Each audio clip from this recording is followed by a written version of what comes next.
Good morning, and thank you for joining our third session of Precision University 2021.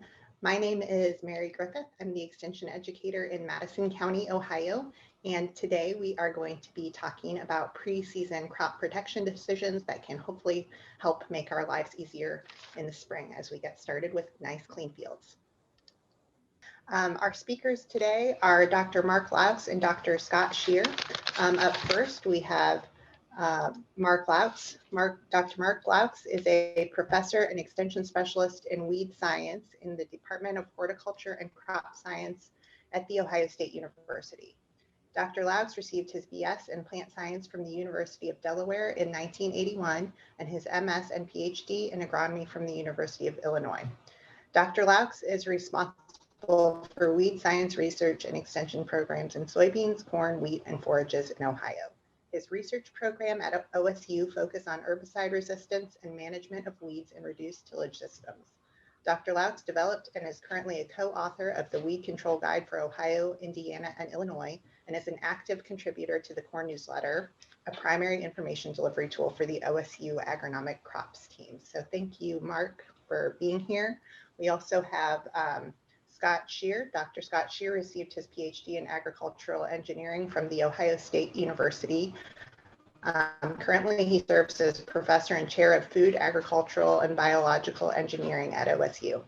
Highlights of his research career include development of methodologies and controls for metering and spatial applying crop production inputs, modeling of agricultural field machinery systems, autonomous multi-vehicle field production systems, and strategies for deployment of UAVs in agriculture. He has lead research supported by over $12 million in grants, he has led research supported by over $12 million in grants, authored more than 200 technical publications, and has made numerous invited presentations at international conferences, professional meetings, and farmer forums. Dr. Shearer is a fellow of the American Society of Agricultural and Biological Engineers. So we're really excited to have both of you here today. And I'll let Mark go ahead and get started with our discussion. Thank you both. Hi, everyone. Glad to be with you today. Glad I didn't write that bio any longer than it was, I guess. I'm going to spend a few minutes talking about my view on issues we have with weed control and time management in the spring and some things you can do to try to mitigate that. And then a few things to think about, when it all goes down the tubes and you need to try to save some of it. So my thoughts are this includes how to manage the burn down situation, because typically what happens when you have a wet year and you get in late, you get into really messy situations. And I've seen that in the past couple of years when, people are, asking, how can I modify my burn down to take care of bigger, messier weeds? And we start to see, normally good burn down programs fail on key weeds. In the in-season program, if you run out of time and put on residual herbicides or whether to do that, what are your options? Can you put some on after planting? And then flat out, when you just don't get anything on and the crop has emerged, what are some of your options? And I would point out, and I will as I go through here, we have some great traits now in both corn and soybeans to help us with some of this flexibility to do some programs we normally wouldn't recommend in a normal year, but that can really save you when you need them to do that.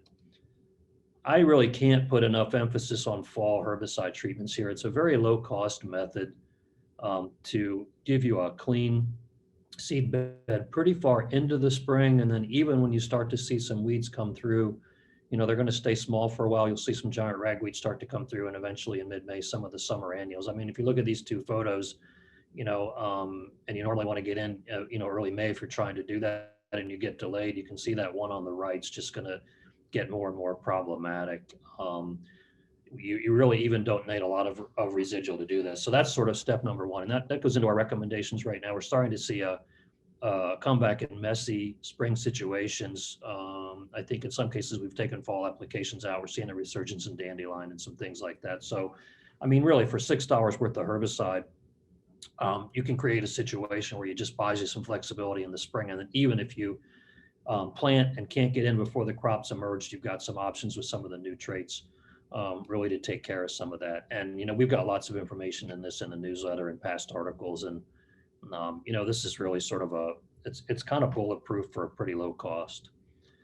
If you don't do that, I tried to think of, what, as we get into spring, if you don't do fall applications, what are your options? And one of those certainly is to pay attention to people like Aaron Wilson.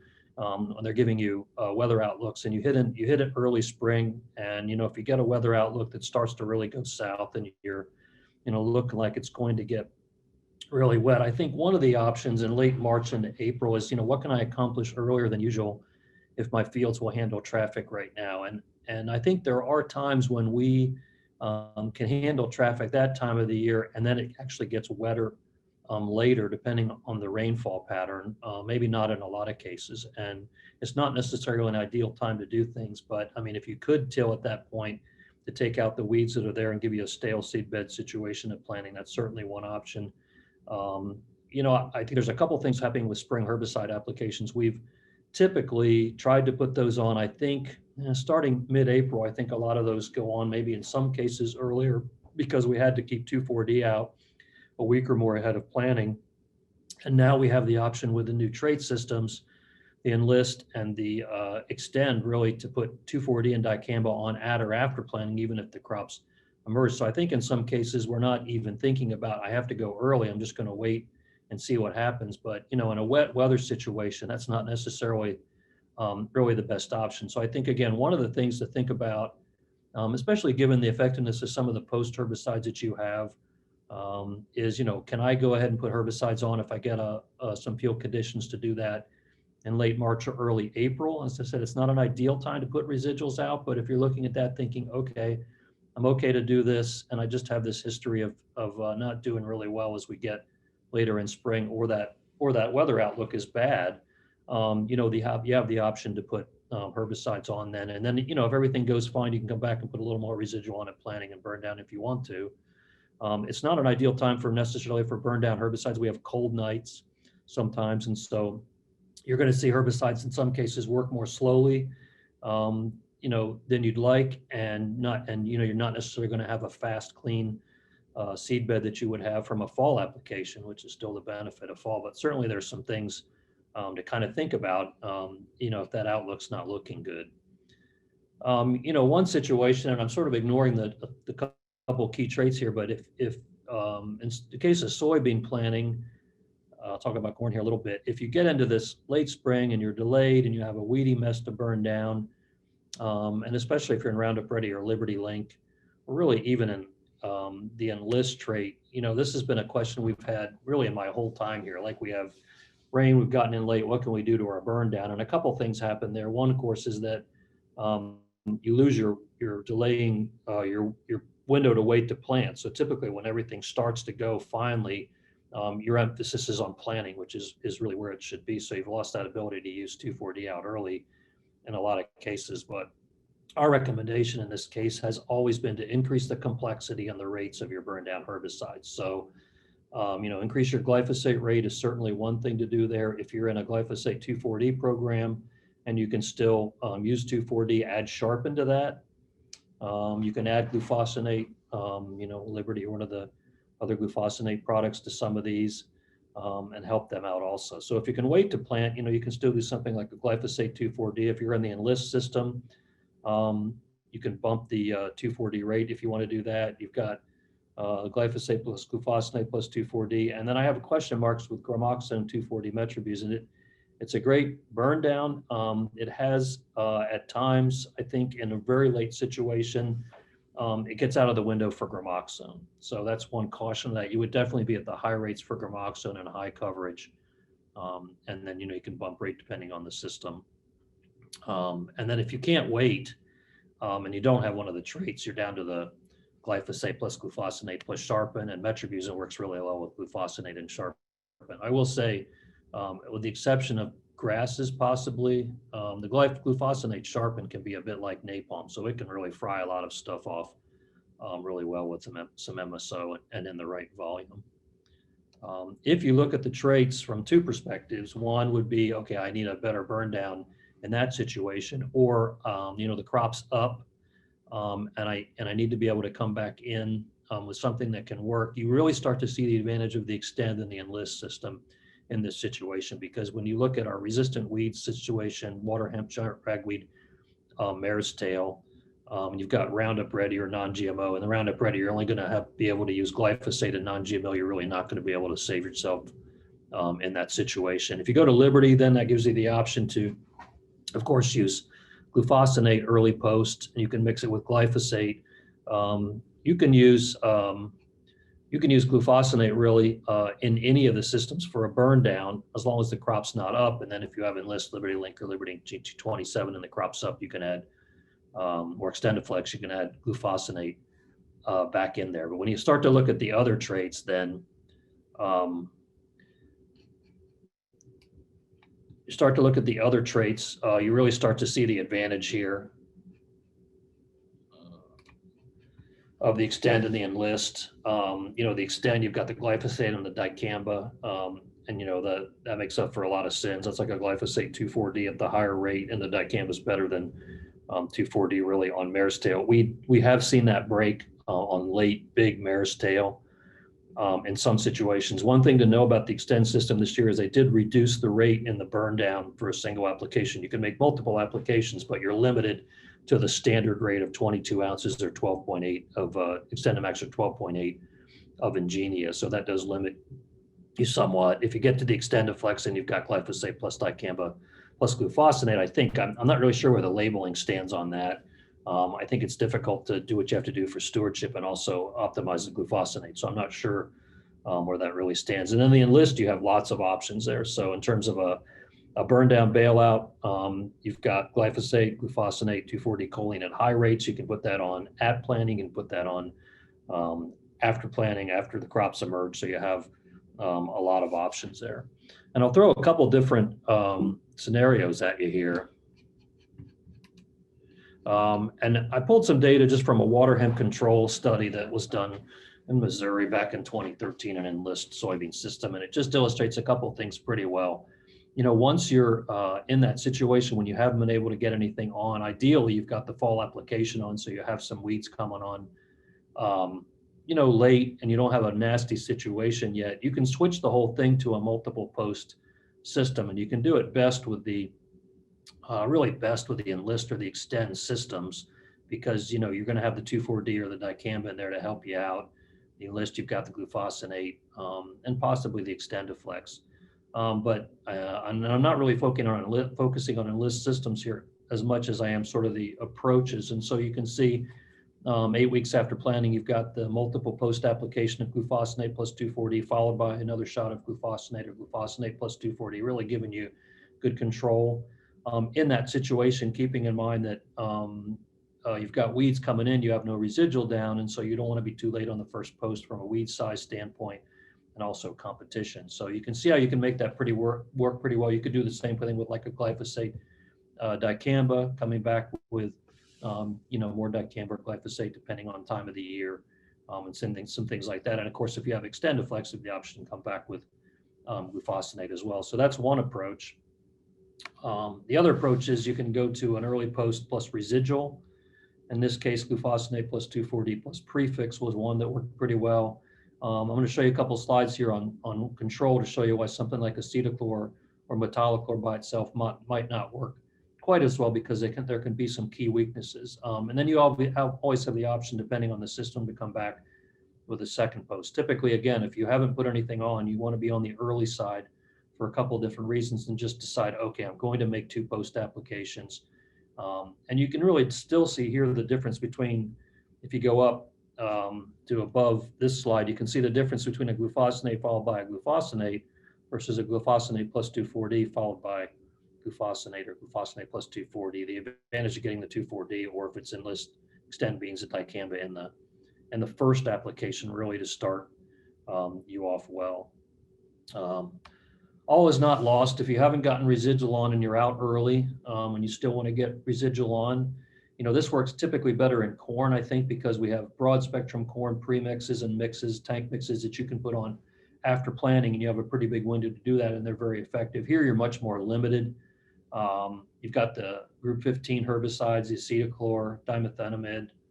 You can see the trade names there, metolachlor, and then pyroxasulfone, which is typically stronger than the other ones on water hemp, and palmer amaranth. And in some cases, you have the premix that has some Famesifene or Flexstar in there with the Warren Ultra, or like the Prefix and Vice. You have a couple broader spectrum products, Imazethapyr, which is Pursuit, and Imazaquin, which is Scepter, and Chlorantzolam, which is first rate, a broader spectrum from a broadleaf standpoint. The problem with these is that you have ALS resistance that comes into play. So they won't work on our water hemp populations. They won't work on a lot of our giant ragweed and common ragweed populations, which is what I'm showing here, where you start to break down, okay, if I'm going to use a residual, what am I post, instead of just going with a post followed by a post, I'm going to put some residual up front. What am I getting out of that? And you do get some activity on grass. You can see, I don't have a rating here. I just have an activity, yes or no. So you've got grass activity out of the group 15 herbicides and the Pursuit, the Imazethapyr, lamb's quarter activity out of some. No mare's tail activity, and really not very much giant ragweed activity. I have common ragweed and giant lumped together here, but you can get some activity from Imazaquin, the Scepter, and Imazethapyr, and the Chlorantzolam on giant ragweed, as long as it's not ALS resistant. And a lot of our populations are ALS resistant. So, that's a problem. And no activity on mare's tail. And these are the reasons we haven't recommended this approach up until now, where we have water hemp issues. And you can see, okay, we got a bunch of activity from these on water hemp, the group 15 herbicides again. And that can be a really good approach. And that will keep water hemp much more manageable in early post, plus the residual coming back with a late post. But you can see the previous slides I showed you, not really even at that point, it's sort of a judgment call, I think. I don't really have a lot of slides on corn, because I view the whole situation as easier in corn. If you've done a fall application, of course, and you really don't have a nasty situation, you were planning to do an Acuron up front, or a Lexar, or any number of other premixes or tank mixes, and you couldn't get that done. Most of those can go on up to 5 inches or even later. And so you have a pretty big window to put those on, and you can ship those later.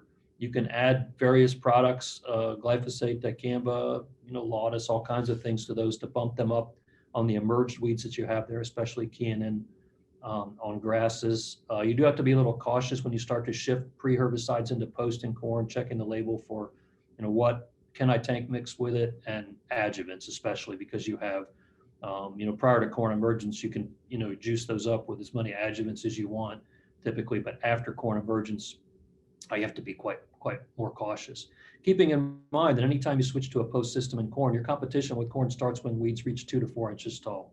And that's if you're starting clean, right? So if you're planting corn into a seedbed, you couldn't get anything done, and you've already got some weeds with the start, they're already going to be competitive. So you really want to be on the early side with that. And then again, you can go with a full rate of residual there, and you have the option to come back in our corn systems with something to clean some of that. And if there's more on that, we can talk about that when the questions come up. Just a reminder, for me, you can get the weed control guide still. It's out now. You can order it on the Extension e-store. You can get a PDF for cheaper than the hard copy, but if you get the hard copy, you can get the PDF with it for free. And that's my contact information and some of our resources. So that's what I have today. Thanks. Well, thank you for the very kind introduction. I always enjoyed listening to Mark. I don't know how he keeps up with all the chemistries and all the labels, but I'm glad we have Mark around to take care of those things. What I want to talk about now is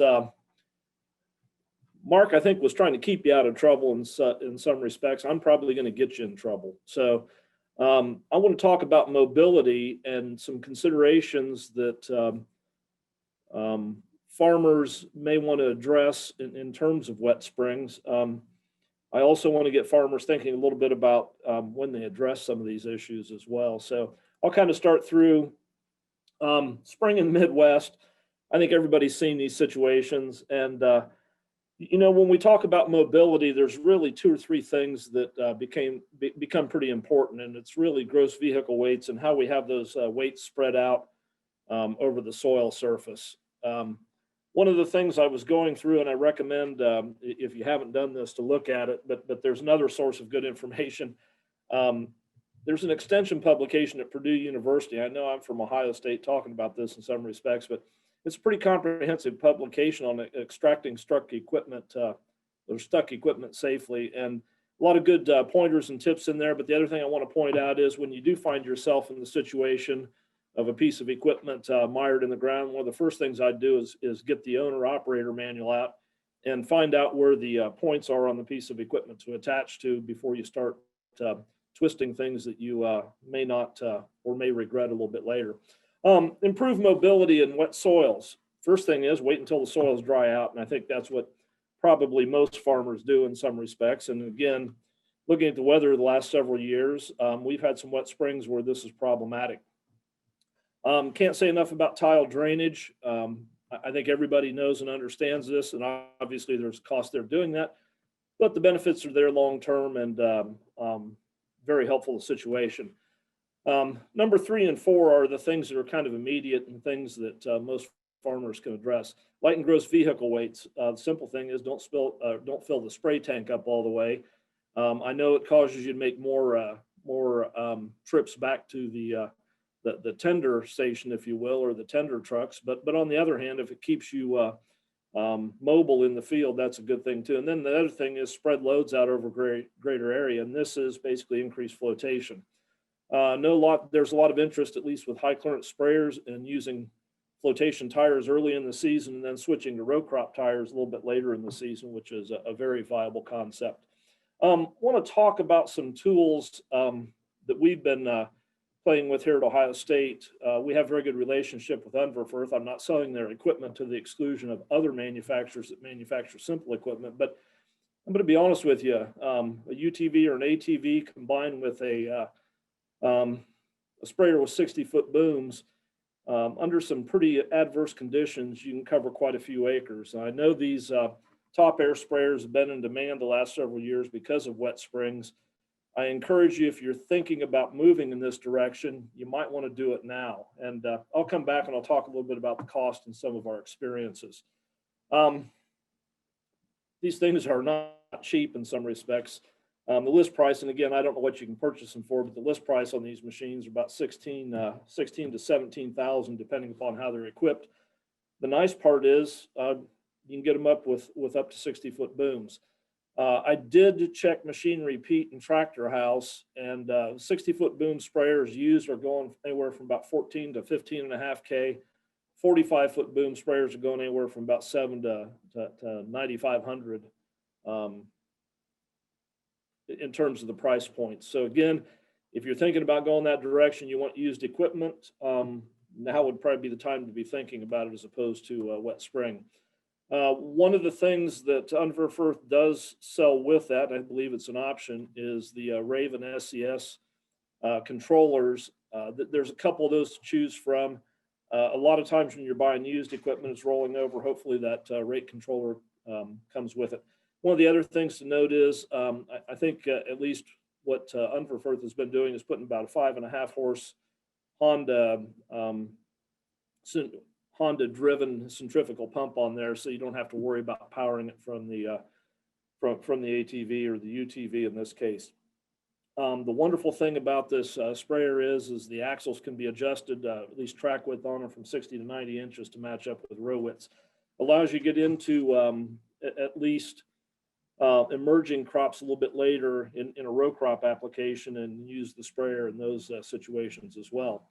One of the things we've done at Ohio State is we've married that with a Kubota RTV.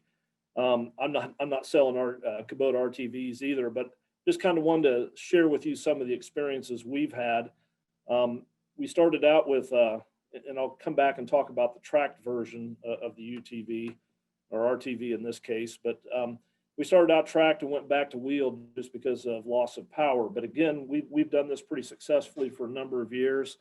And we also added a few things. The Kubota RTV that we're using is 1100 cc engine. List price on that's about 22K. Again, I don't know what you can get these for discounted from dealers. The nice thing is it's air conditioned and it has a heater in the cab. We equipped ours with a full suite of Trimble components. We have the latest monitor in there. We're also using auto steer. A comment about auto steer when you're looking or going down the road with UTVs.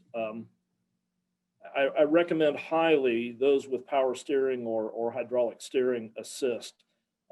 We found this marriage between the Trimble components, the Easy Pilot, to be a very good combination. We're very happy with what we've gotten in terms of guidance on these machines. We're using one of Trimble's GPS antennas as well, but the steering controller, the nav, I believe it's a nav 900, is part of that system as well. The way ours was equipped, again, these are all list prices. We were using Trimble's system to do the spray rate control as well. I did not include the sensors on here, but about 16 grand when you put auto steer on it and you get all the bells and whistles. So again, just some ballpark figures.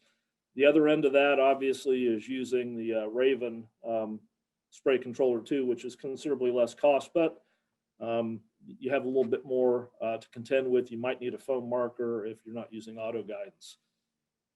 Comments on tracks. We've been working with Kamso. They've been very good to us. We kind of like the tracks on these machines. I'm going to tell you right now, you can traffic just about anything with them when you get the combination of the UTV and a track machine. The downside, and you got to be very careful about this, is this Kubota is only about 28.5 horsepower. When you put tracks on there, the concern is enough ground speed to cover acres. And so I urge everybody, if they're thinking about going this direction, that the cost of the tracks is reasonable.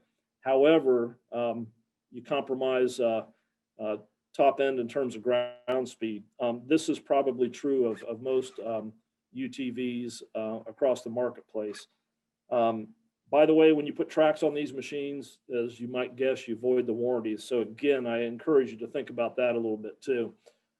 We've been very happy so far with our experience with the Kamso system. We've had them on for a couple of years now. Used at least the UTV in a lot of different applications. Currently, we're using with cone penetrometer, and we get good mobility, and it's difficult to tell where the machine's been in the field. I encourage you, before you buy any of these track systems, please get a hold of the installation guides and make certain you know what you're getting into before you make the purchase. The other thing I'm going to say is, and there's a couple different track providers. Kamso in this case makes them for virtually any UTV. And the nice thing is, in a lot of cases, they're transferable between systems too. The TS4 that we've been using on the Kubota, it's about 4K to outfit the Kubota with that. When you're switching these between systems, the two things you really have to worry about is the drive sprockets. There's 15, 16, 17, and 18-tooth drive sprockets, and you'll need to match those up with ground speed. And then there are some anti-rotation brackets that bolt on the frame, but generally you can take the tracks and move them between most machines, and the only out-of-pocket expense you might be out would be if you had changed drive sprockets and or the anti-rotation brackets. Now, I mentioned, oh, by the way, SUSIE makes tracks. I found, I think, 3 or 4 manufacturers of tracks for ATVs now. They're all pretty comparable in price. I don't really have a recommendation on brands that stand up in the field. Like I said, our experience to date has been pretty good with our limited experience with the Kamso system. But again, I recognize there's a lot of other companies out there too. I would recommend going with the heavier tracks in many cases, just because of the roadability of some of these sort of things, as well as what's going to happen in the field. By the way, that's another good reason to have power steering on the UTV as well. Again, if you need a little bit more power, one of the things that's been recommended is adding a turbocharger. Some suggestions that the turbo will add about 50% to the output of the engine in terms of horsepower, typically running about 7 PSI boost. There's a couple of these systems. This one here happens to be from Turbo Kits. Again, I got on the internet and I found several of these turbo kits.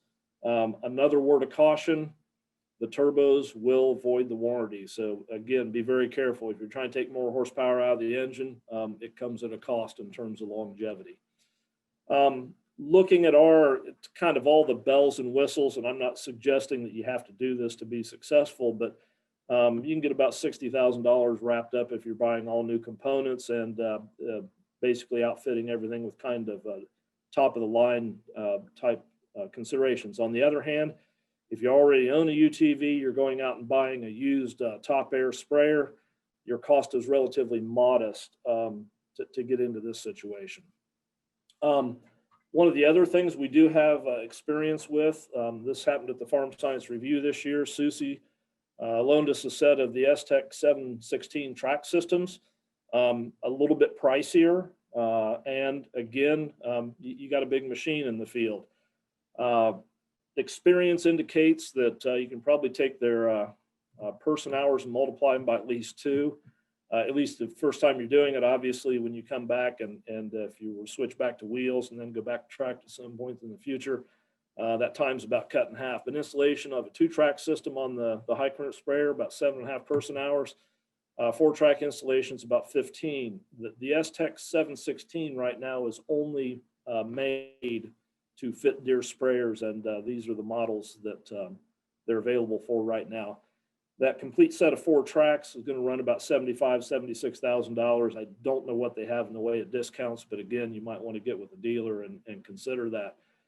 Again, I'm suggesting to you that the tracks are spreading the load of the machine out over a greater area.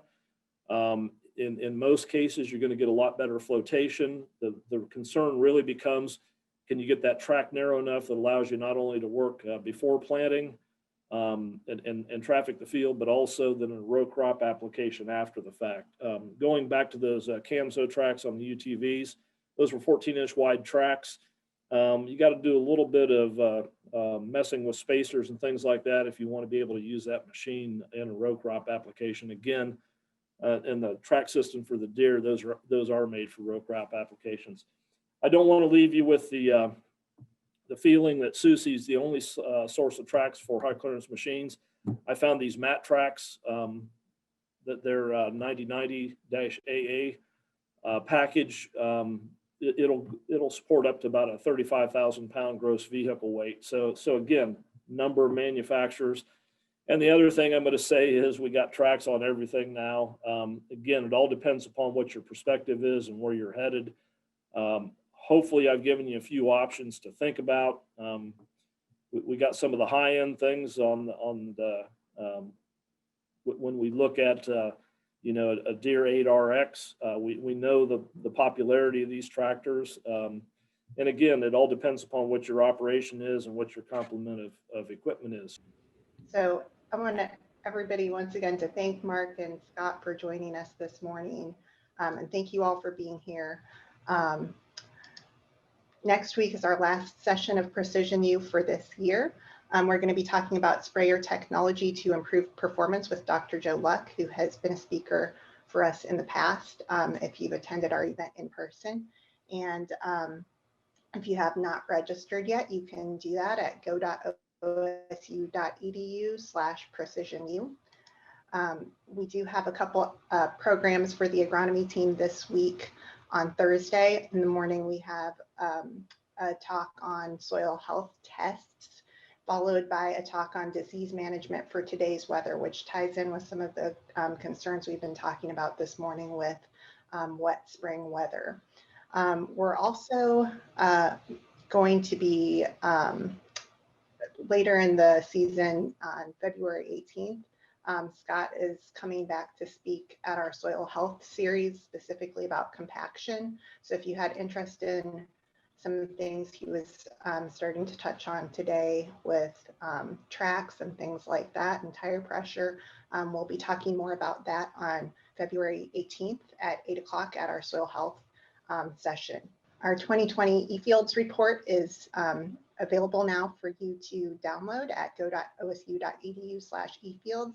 And starting next month, we'll be having some sessions specifically about some of the trials that are featured in that publication. So thank you for attending, and I hope to see you next week.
Sentinel, the industry-leading liquid row monitor from Surefire Ag, eliminates costly mistakes that could subtract revenue from your bottom line. Sentinel utilizes your existing in-cab display to provide instant notification of flow variances and row blockages. Sentinel is the smart choice that pays for itself. Quick Draw drives sprayer productivity. Surefire Ag's automated spray tender system can meter, mix, and load a 1,000-gallon batch in just 8 minutes. Less time loading means more acres sprayed. Quick Draw from Surefire Ag, driving sprayer productivity. Learn more at surefireag.com.